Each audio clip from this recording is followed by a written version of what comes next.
Hi guys, this is Shomojit Monik and welcome to another new video from this channel Biometry with Bonnie. So guys, कल आपका exam already हो चुका है and आप में से बहुत सारे स्टूडेंट्स ने ऑलरेडी आपका क्या मार्क्स हो रहा है ना हो रहा है एंड एक्सपेक्टेड स्कोर क्या होगा ये हिसाब भी कर लिया है एंड ऑब्वियसली यूट्यूब में बोलो और डिफरेंट कोचिंग इंस्टीट्यूट से बोलो डिफरेंट आंसर की ऑलरेडी निकल चुके हैं जिसकी वजह से you know your expected score. तो आपको मैं एक ही चीज रिक्वेस्ट करूंगा कि नीचे कमेंट बॉक्स में आप अपना स्कोर डाल भी सकते हो एंड आप हमें ये पर्सनली मैसेज भी कर सकते हो नीचे दिए गए नंबर पे जो हमारा काउंसलिंग सर्विस का नंबर है। तो ये सब बात को साइड में छोड़कर आज हम लोग आ रहे हैं मेन डिस्कशन में, that is the NEET 2022 expected cut off और क्या स्कोर होना चाहिए, मेजॉरिटी ऑफ स्टूडेंट्स क्या कह रहे हैं, इसके ऊपर बेस करके ये एनालिसिस में यहाँ पर निकाला है। कल रात से पूरा रात भर मैंने खुद भी ये पेपर सॉल्व किया है, मैंने खुद भी ये देखा कि कौन कौन सा क्वेश्चन इजी, मॉडरेट और थोड़ा सा कंसेप्चुअल लेवल में है।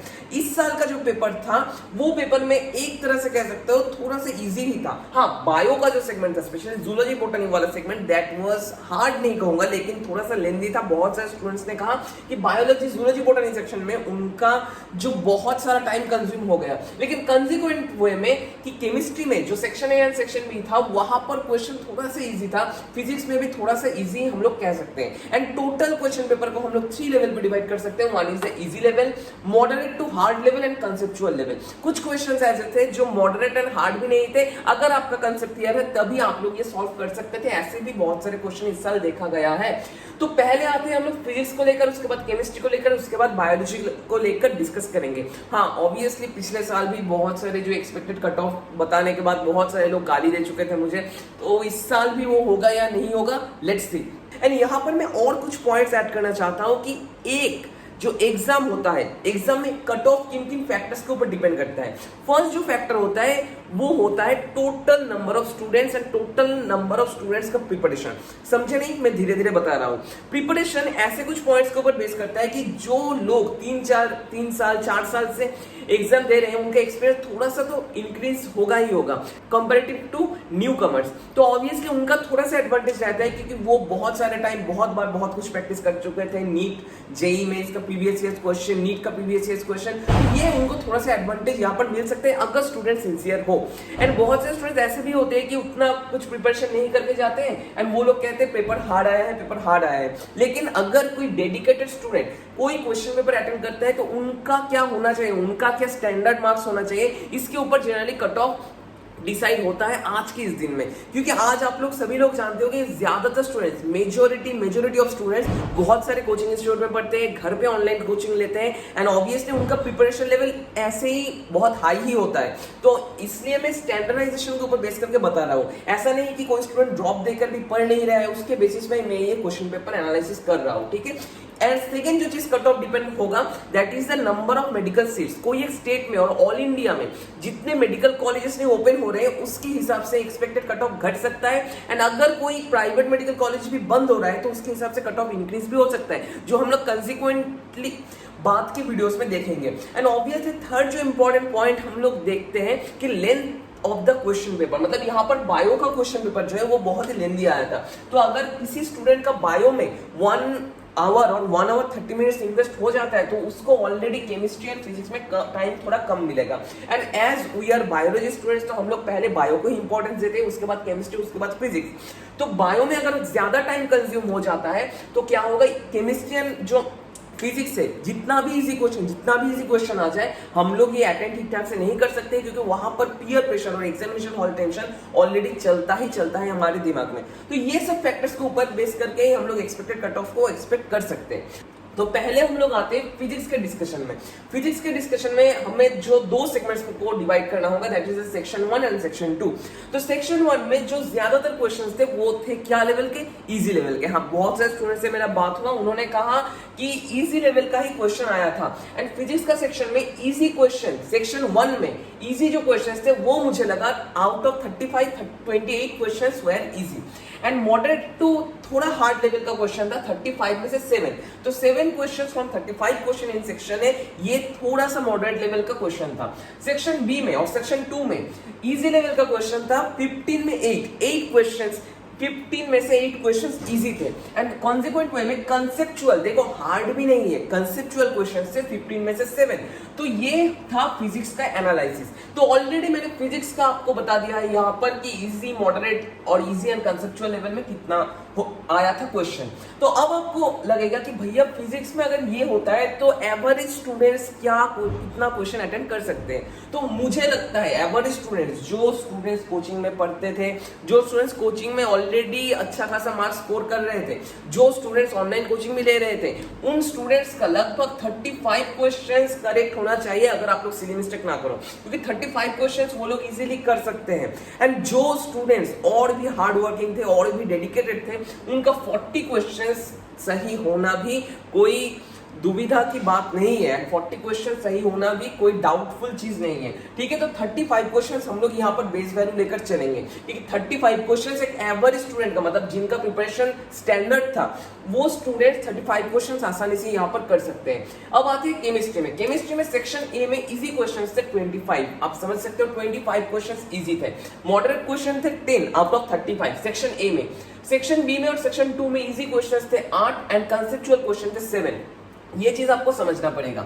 इस साल क्वेश्चन पेपर का एक थोड़ा जो चीज मैंने देखा कि पिछले साल का क्वेश्चन पेपर थोड़ा सा फिजिक्स एंड केमिस्ट्री में थोड़ा सा इधर उधर से जेईई में इसका पेपर लाकर उठा दिए थे एंड बहुत सारे ऐसे कुछ फैक्टर्स थे। लेकिन इस साल का जो पेपर था वो बायो को छोड़कर फिजिक्स एंड केमिस्ट्री लगभग स्टैंडर्डाइजेशन लेवल था। मतलब ऐसा नहीं कि बहुत हार्ड आ गया और ऐसा भी नहीं बहुत ईजी भी आ गया, मतलब मॉडरेट लेवल का। कोई एक मॉडरेट स्टूडेंट और कोई एक एवरेज स्टूडेंट भी आसानी से 30 और 28 क्वेश्चन अटेंड कर सकते थे, ठीक है। एंड केमिस्ट्री में अगर मैं मान के चलो तो यहाँ पर भी सेम चीज हो रहा है। कोई अगर इजी लेवल से 25 में से 20 क्वेश्चंस भी अटेंड कर ले, 20 क्वेश्चन और 22 क्वेश्चन 3 क्वेश्चन भी अटेंड कर ले, मॉडरेट लेवल से 5-6 क्वेश्चन अटेंड कर ले एंड इजी से 5 क्वेश्चन भी अगर अटेंड कर ले कोई, तो यहाँ पर 35 क्वेश्चन ऐसे ही हो जाता है। देखो ना, इजी से 25 में से उन्होंने किया 20 क्वेश्चन, मॉडरेट लेवल में से उन्होंने किया 8 क्वेश्चन एंड इजी में से उन्होंने 7-8 क्वेश्चन कर लिया।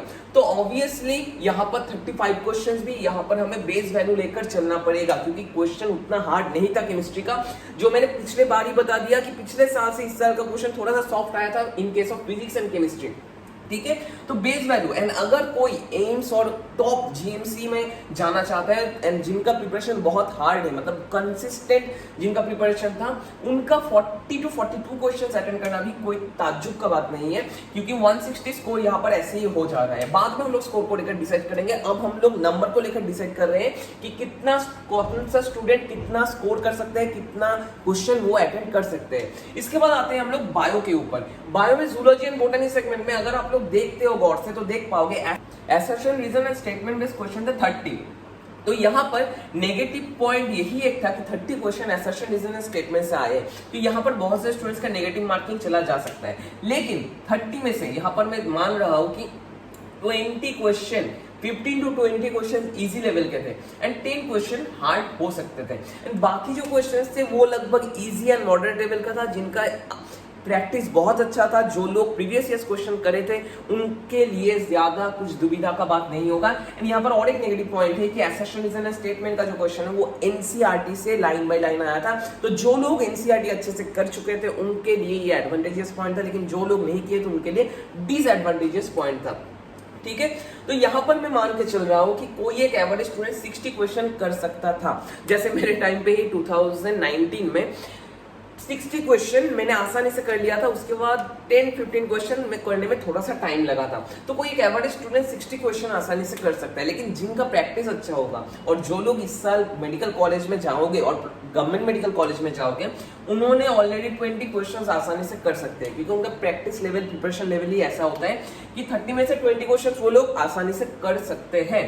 और मैं अगर मान के चलो 15 क्वेश्चन भी आसानी से कर सकते हैं, तो आप लोग देखते हो कि 75 to 80 क्वेश्चन वो लोग अटेम्प्ट कर सकते हैं बहुत आसानी से विथ नो नेगेटिव मार्किंग। तो यहाँ पर अगर 80 क्वेश्चन हम लोग बेस वैल्यू मानकर चले तो 80 into 4 320 ये एक एवरेज स्कोर होना चाहिए कोई एक स्टैंडर्ड और एवरेज स्टूडेंट का जिनका प्रैक्टिस अच्छा था। ये फर्स्ट पॉइंट। सेकंड पॉइंट, जो लोग एम्स और टॉप जीएमसी से जैसे मौलाना अबुल कलाम आजाद मेडिकल कॉलेज, इन सब कॉलेजेस में जो लोग जाएंगे उनका लगभग 85 to 90 क्वेश्चंस करेक्ट रहेगा बायो में। ये स्टैंडर्डाइजेशन चीज है, क्योंकि जिनका बायोलॉजी बहुत स्ट्रांग है, जो लोग एम्स एंड टॉप जीएमसीज में जाते हैं, जनरल कैटेगरीज के पर्सपेक्टिव में मैं बता रहा हूँ, एससी एसटी ओबीसी के पर्सपेक्टिव में मैं नेक्स्ट वीडियोस में बताऊंगा, तो वो लोग 85 to 90 क्वेश्चन आसानी से कर सकते हैं। जो लोग स्टेट टॉप मेडिकल कॉलेज में जाना चाहते हो, जैसे वेस्ट बंगाल के लिए हो गया हमारा एमसी के medical college Kolkata, SSKM, NRS, इन सब कॉलेज में जो जाना चाहते हैं उनका लगभग 80 क्वेश्चंस आसानी से हो जाएगा, क्योंकि यहाँ पर मैं already 35 questions in physics and 35 question in chemistry ये बेस वैल्यू मानकर चल रहा हूँ। तो यहाँ पर आप देख सकते हो जो लोग स्टेट टॉप जीएमसीज में जाना चाहते हैं वो लोग 80 क्वेश्चन आसानी से कर सकते हैं और कर पाएंगे, ये भी मैं मान के चल रहा हूँ। एंड जो कोई स्टेट में पेरीफेरी मेडिकल कॉलेज में जाना चाहते हैं, स्पेशली मैं यहाँ पर वेस्ट बंगाल को लेकर ही बता रहा हूँ, नेक्स्ट कंसिक्वेंटेड वीडियोस में मैं डिफरेंट स्टेट्स को लेकर भी बताऊंगा। तो पेरीफेरी मेडिकल कॉलेजेस में जो जाना चाहते हैं उनका 75 क्वेश्चन अगर आसानी से हो जाता है, ठीक है, 75 क्वेश्चन आसानी से हो जाता है तो टोटल उनका स्कोर होता है बायो में 300। तो अगर हम लोग ये टोटल को सम अप करते हैं, टोटल को अगर सम अप करते हैं तो हम लोग ये स्टैंडर्डाइजेशन वैल्यू मानकर चल रहे हैं कि ऑल इंडिया कोटा में, ऑल इंडिया कोटा का जो बच्चा लास्ट मेडिकल कॉलेज और गवर्नमेंट मेडिकल कॉलेज ऑक्यूपाई कर पाएगा उसका फिजिक्स में 40 क्वेश्चंस आसानी से होना चाहिए एंड उनका स्कोर होना चाहिए 160। केमिस्ट्री में भी मैं मान के चल रहा हूँ कि 40 क्वेश्चंस उनका होना चाहिए फॉर ऑल इंडिया कोटा, मैं दिक्कत दे रहा हूँ, ऑल इंडिया कोटा, एंड उनका स्कोर भी होना चाहिए 160। तो यहाँ पर हमारा हो गया 320। एंड यहाँ पर अगर बायो में मैं एकदम बेस वैल्यू मानकर चलूं कि 300 मार्क्स उनका आ जाता है, 320 नहीं, ओनली 300 मार्क्स अगर वो लोग स्कोर कर देते हैं तो आप लोग यहाँ पर देख सकते हो for all India Kota, for all India Kota the cut of should be, जो कट ऑफ जाना चाहिए 620 ±5, ये ऑल इंडिया कोटा का कट ऑफ जाना चाहिए इस साल, जो आप लोगों को मैंने कैलकुलेशन करके समझा दिया है कि फिजिक्स में 40 क्वेश्चन, केमिस्ट्री में 40 क्वेश्चन एंड बायो में अगर 75 क्वेश्चन भी आप लोग अटेंड करो तो 620 ±5 ये ऑल इंडिया कोटा का कट ऑफ जाना चाहिए। ये मैं लिख कर दे रहा हूँ, देखो होगा या नहीं होगा बात का बात है, लेकिन अभी तक के लिए मेरा जो ओपिनियन है और मुझे मेरा जो मानना था वो मैं आपको समझा दिया। एंड अगर आप लोग वेस्ट बंगाल, स्पेशली वेस्ट बंगाल की बात कर रहे हो तो वेस्ट बंगाल में मैं थोड़ा सा घट के ये समझ रहा हूँ कि 35 क्वेश्चन होना चाहिए in physics, 35 question in chemistry, and यहाँ पर मैं मानकर चल रहा हूँ, ये चीज एकदम मानकर चल रहा हूँ कि 75 क्वेश्चन आप लोगों को होना चाहिए अगर कोई पेरीफेरी कॉलेज में आप लोग लेना चाहते हो एडमिशन इन वेस्ट बंगाल। तो 35 एंड यहाँ पर 75, तो लगभग आपका 580 अगर स्कोर हो रहा है वेस्ट बंगाल में ±5, तब आपका कट ऑफ आएगा ऐसा, मतलब 575 to 580 के आसपास। एंड जो इंक्रीमेंट ऑफ कंपटीशन हो रहा है, बहुत सारे स्टूडेंट्स का जो प्रिपरेशन बहुत अच्छा हो रहा है, बहुत सारे स्टूडेंट्स ऑलरेडी बहुत सारे कोचिंग्स में भी जा रहे हैं, they are becoming much more sincere. तो ऑब्वियसली 580 to 585 कट ऑफ होना चाहिए मुझे लगता है इस साल इन West Bengal and all India quota में। कट ऑफ जो होना चाहिए दैट शुड बी 615 to 620 के आसपास। ये था मेरा एंटायर एनालिसिस। एंड अगर आप लोग एम्स एंड टॉप जीएमसीज में जाना चाहते हो तो थोड़ा आप लोग यहाँ पर देख सकते हो 40 question physics, 40 question in chemistry and 85 question in biology, ठीक है, ये आपका होना चाहिए। एंड बहुत से स्टूडेंट्स आप लोग अब मुझसे कहोगे कि भैया आप तो ये भी कर सकते थे कि 160 किसी का फिजिक्स में आ रहा है, 160 किसी का केमिस्ट्री में आ रहा है, एंड उसके साथ आप लोग यहाँ पर 320 भी तो ऐड कर सकते थे, क्योंकि नहीं, यहाँ पर एक चीज आपको समझना पड़ेगा, ऐसा अगर होता है तो ऑल इंडिया का कट ऑफ 640 के आसपास जाना मोस्ट प्रोबेबली पॉसिबल नहीं है। इसका एक ही रीजन है, अगर किसी का इन सब में 40 क्वेश्चंस नहीं वो लोग कर पा रहे हैं तो 40 क्वेश्चन मतलब फिजिक्स में अगर कोई वीक है तो वो 35 क्वेश्चन करेगा, लेकिन केमिस्ट्री में अगर वो स्ट्रांग है तो 42 to 43 क्वेश्चन कर सकता है। एंड कोई अगर फिजिक्स एंड केमिस्ट्री में थोड़ा सा वीक है लेकिन बायो में बहुत स्ट्रांग है तो वो आसानी से 340 350 स्कोर कर सकता है। तो ऐसे कंपनसेशन ऑफ दिस वैल्यूज हो सकता है। एंड मेरा जो मानना है ऑल इंडिया कोटा में 620 to 625 और 615 to 620 कट ऑफ जाना चाहिए, एंड वेस्ट बंगाल में 580 ±5 जाना चाहिए, लेकिन मुझे जो लगता है ऑल इंडिया कोटा में 620 से ऊपर ही कट ऑफ जाएगा एंड वेस्ट बंगाल में भी 580 से ऊपर ही कट ऑफ जाएगा, क्योंकि पिछले साल का ट्रेंड वाइज भी आप लोग देख चुके चुके हो एंड पिछले साल भी आप लोग देख चुके हो। अगर ऐसा कट ऑफ जाता है तो ये कोई दुविधा का बात नहीं हो रहा है, ये कॉमन सा ट्रेंड हर साल चल रहा है कि कट ऑफ थोड़ा सा इंक्रीज हो सकता है। एंड इस साल एज क्वेश्चन पेपर पिछले साल के मुकाबले थोड़ा सा इजी आया था, तो ऑब्वियसली मुझे लगता है this should be the cut off this year of NEET 2022। तो ये था हमारा इंटर एनालिसिस। आपको ये एनालिसिस कैसा लगा? एंड ऑब्वियसली अगर आपका कोई ओपिनियन है, अगर आपका कोई जजमेंट हो, तो नीचे कमेंट बॉक्स में आप लोग कमेंट कर सकते हो। एंड आपका क्या स्कोर है, आपका क्या मार्क्स है एंड आपका क्या एक्सपेक्टेड स्कोर है, ये आप लोग नीचे कमेंट बॉक्स में कमेंट कर सकते हो। एंड अगर आपको कोई डाउट और क्वेरी है तो ऑब्वियसली आप लोग हमारे काउंसलिंग सर्विस में ज्वाइन कर सकते हो। नीचे गूगल फॉर्म का लिंक दिया हुआ है एंड ऑब्वियसली नीचे देखिए नंबर दिया हुआ है, आप लोग वहां पर हमें कॉन्टेक्ट कर सकते हो। तो आज सिर्फ इतना ही। नेक्स्ट दिन आऊंगा और कुछ इंटरेस्टिंग वीडियोस को लेकर। तब तक के लिए stay tuned with biometric with Boni and thank you guys for watching the entire video. Next videos are coming soon. तब तक के लिए stay tuned with biometric with Boni. Thank you guys.